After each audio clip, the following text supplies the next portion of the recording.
కన్యా రాశి వాళ్లకు ఉద్యోగ విషయాల్లో నూతనమైనటువంటి బాధ్యతలు చేపడుతుంటారు.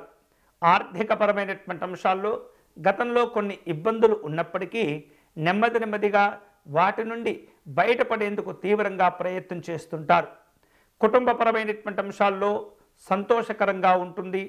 వేరు రూపాలలో మీకు కావలసినటువంటి లక్ష్యాలను చేరుకోగలుగుతుంటారు. ఆరోగ్య విషయాల్లో కాస్త జాగ్రత్తగా ఉండటం మంచిది. ముఖ్యంగా కుటుంబ పెద్దల యొక్క ఆరోగ్య విషయాల్లో మరిన్ని జాగ్రత్తలు తీసుకుంటూ ఉండాలి. వివిధ రూపాల్లో వ్యాపారంలో మంచి పురోభివృద్ధిని కూడా మీరు సాధించుకుంటారు.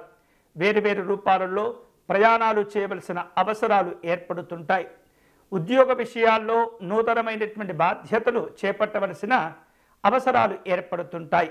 వివిధ కారణాల వలన గతంలో ఆగిపోయినటువంటి పనులను ప్రస్తుత కాలంలో ప్రారంభించేటటువంటి పనులు చేస్తుంటారు. సాంకేతికంగా మెరుగుపడేటటువంటి ప్రయత్నాలన్నీ కూడా కలిసి వస్తాయి. ఈ వారంలో ఈ రాశివారు మరిన్ని శుభ ఫలితాలు పొందేందుకై పరమేశ్వరుని పూజించటం, అభిషేకం చేసుకోవటం మంచిది. వీలైతే దగ్గరలో ఉన్నటువంటి శివాలయాన్ని సందర్శించి రుద్రాభిషేకం నిర్వహించండి, బిల్వార్చన నిర్వహించండి. పేదవారికి అన్నదానం చేయటం కూడా చాలా మంచిది.